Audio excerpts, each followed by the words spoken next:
I was dating someone dati. Tapos after 2 months, nalaman ko, pinsan ko. 1, 2, 3.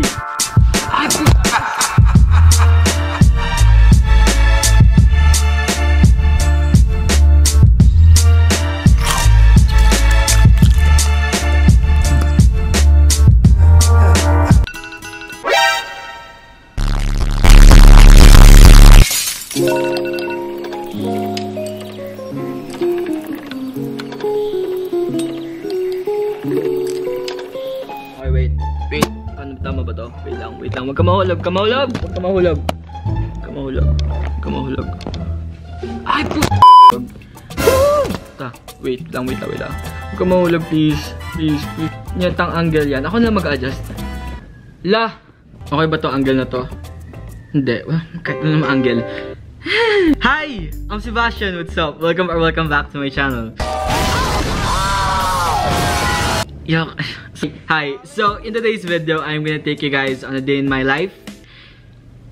Hindi ko alam kung bakit, pero gagawin ko. So, in today's video, I decided to vlog kasi madami akong gagawin. I decided to take you guys along para may idea kayo kung anong pinagagawa ko ngayong quarantine. Disclaimer though, ibang-iba yung mga araw ko, araw-araw. May mga araw na nakahilata lang ako, nagna-Netflix, may mga araw na nag-school lang ako. So, in today's video, hintayin ko yung necklace ko na in-order ko. Tapos i-unbox ko rin mamaya. Tapos pangalawa, meron ako school from 1 to 2 and meron din ako from 5 to 6.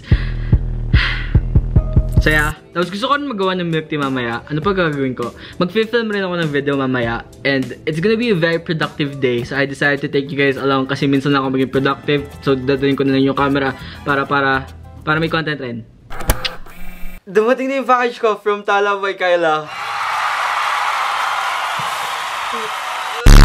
Okay, so legit, minsan ako mag-fanboy. Pero binili ko yung University Series Collection ni Guy. Yung collab niya sa Talabay Kyla. And I'm really excited. Ang bilis ito dumating wala pang 2 days. Paano mga relasyon na buo ngayong quarantine? Speed lang. May collab si Guy sa Talabay Kyla, yung collection ng University Series. And nung dumating siya, nung lumabas siya, yung announcement, nag-timer talaga ako ng 7:58 in the evening kasi 8 PM siya ni-release. And nakaabot ako. Ang gusto ko talaga bilhin kay Luna, kay Calix, kay Yana. Kay Luna at kay Calix kasi sila yung pinakauna kong binasa. Tapos kay Yana kasi siya yung favorite ko. Pero nabutan ko lang kay Luna. Pero sabi, mag-restock siya within 3 to 5 weeks. So I am excited. Pag nag-restock ulit, bibilin ko yung kay Calix at kay Yana. So ngayon, i-unbox ko yung kay Luna. Kasi ito rin yung first choice ko Buti nga naabutan ko. Ito na, ilalabas ko na siya sa box niya. Lalabas ko na siya sa packaging niya. Ang ganda ng packaging ng Talabay Kyla. Hindi sila nagtipid sa packaging. May kasama siyang keychain. Yan! May kasama siyang keychain na very fancy. Yan! Putik na hulog! Para sa'yo. The fuck? Okay, so yan. Ito yung itsura ng keychain na kasama ng necklace. And black lang siya na parang mamahalin na ewan. Ang ganda ng quality ng keychain nila.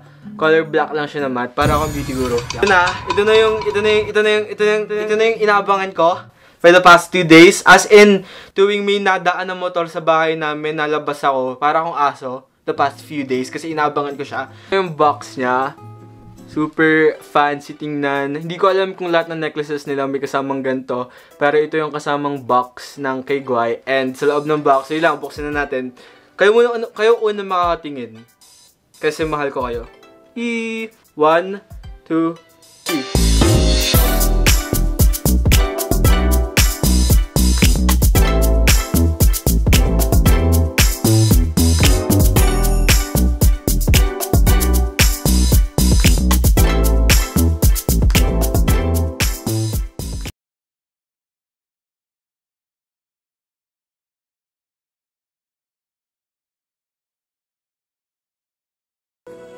My arrow heart. Wait lang.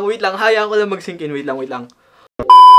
So, in the box, meron siya kasamang card, yung kay Luna. Ito yung itsura niya. Ang ganda ng pagkakagawa Ang nakalagay dito, yung pangalan ni Luna or ni Luis Natasha Valeria. I can't see myself with anyone else but you. Tapos sa card na to, naka-hard hat siya. Hindi ko sure kung hard hat. Blueprint ba to? Hawak niya. Blueprint ata hawak niya kasi architect siya, diba? Or baka mali ako. Comment down below. So, ito na yung necklace. So, ito yung itsura ng necklace na pinili ko. Ang pinili ko is yung compass. So, kakatanggal ko lang ng necklace dito sa box. Shit, ganito ba maging beauty guru? Ang maganda sa necklace nito, may meaning siya. Like, hindi naman lahat ng bagay kailangan may meaning. Isipin nyo, may mga naglalandian sa gitna ng pandemic, naniniwala sa true love, pero nasa gitna tayo ng pandemic, so hindi yung true love, I think. Unless makahanap ka ng true love sa gitna ng pandemic. Wait, wala na yung sa topic. Ang maganda sa necklace na ganito is besides the fact na maganda yung quality and yung pinaka-design niya is may meaning siya. Like, it's not just a typical meaning na compass, architect. No, pag nakikita mo yung compass na to, tapos arum ka, maalala mo agad si Luna, si Luis Natasha Valeria. Tapos maalala mo yung mga moments ni Luna sa there in Espanya. If hindi nyo pa yung nababasa, please basahin. You're really missing out, I swear. May dalawa na akong videos about the university series. Lilink ko siya sa description box. Ang maganda dito kasi, it's an inside joke, parang ganun. Hindi naman siya joke pero it's more of, pag nakita ng tao to, mapapaisip sila, bakit kaya compass yung suot niya. Pero pag may nakakita sa yung arum, pag natapos ng pandemic, ito, maaalala agad si Luna, tapos parang magkaka-friends ka dahil sa necklace, which is yung pinaka-lock niya nakalagay pa TBK, which means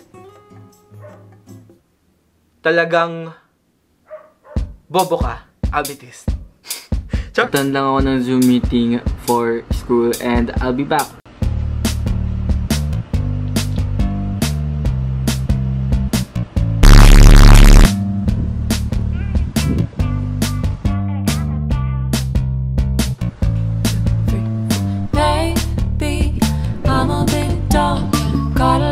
Questions that I don't know the answers to.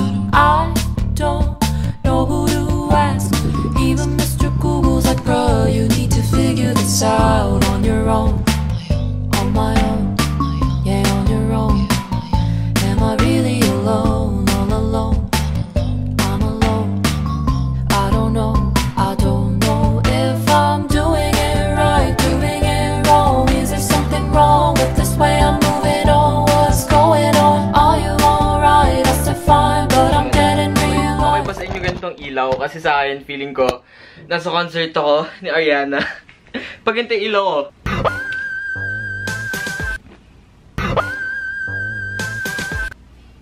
It's been 4 hours since I vlogged. Yung nakita yung footage kanina, nag-aaral na ako and pa-chillax aesthetic video lang yun, pero na-stress ako dun.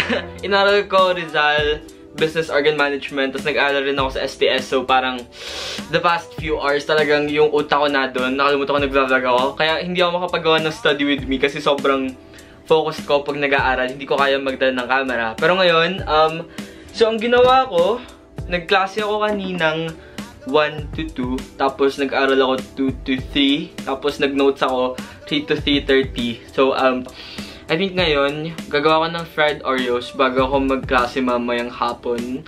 Take my hand, I mean, quite literally, it's only been 2 years. hold it tight. Look at the paintings, I'll be your guide. Don't stop looking in my eyes. Are you cold? Do you want to sit down? I've been here a million times, so I know my way around. Don't stop looking at me. It was delicious, but I'd rather eat something healthy.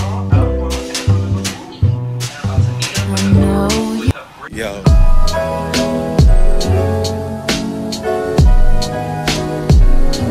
Grabe yung sunset, ang ganda.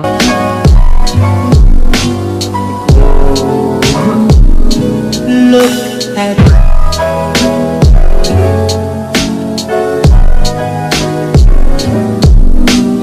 I'm gonna set up my lights kasi nalubog na yung araw and I'm about to film a different video. Ko dito sa likod, parang yung aesthetic neon light sa likod. Ayan, abangan nyo na lang to sa Shopee haul ko. Pero, ayusin ko lang muna yung setup ko.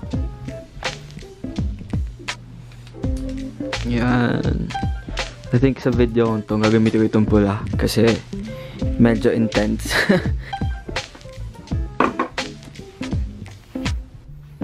Yan yung itsura ng backdrop ko sa video ko. Ang cool. Ngayon, isasaksa ko na itong pinaka-ring light kong isa para makapag-film na ako ng video. Sunod ko na. Yan. Yeah, it looks good. Shit. Tanggalin ko na lang yung jacket ko dun.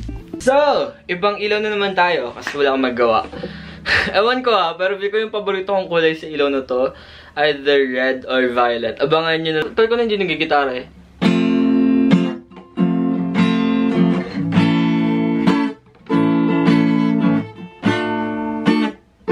Ba?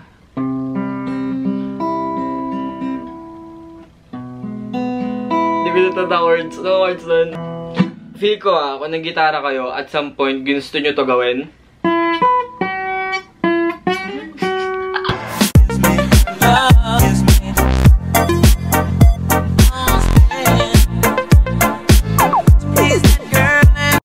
So kakatapos ko lang mag-film.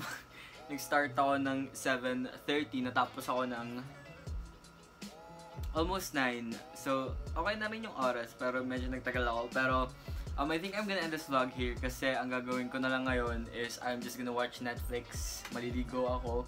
I think I'm gonna end this vlog here. If you like this video, make sure to give it a big thumbs up, subscribe, and turn on my notification post. And I'll see you on my next video. Pag nakaabot kayo dito, gusto ko mag-comment kayo. Naniniwala ako sa aliens.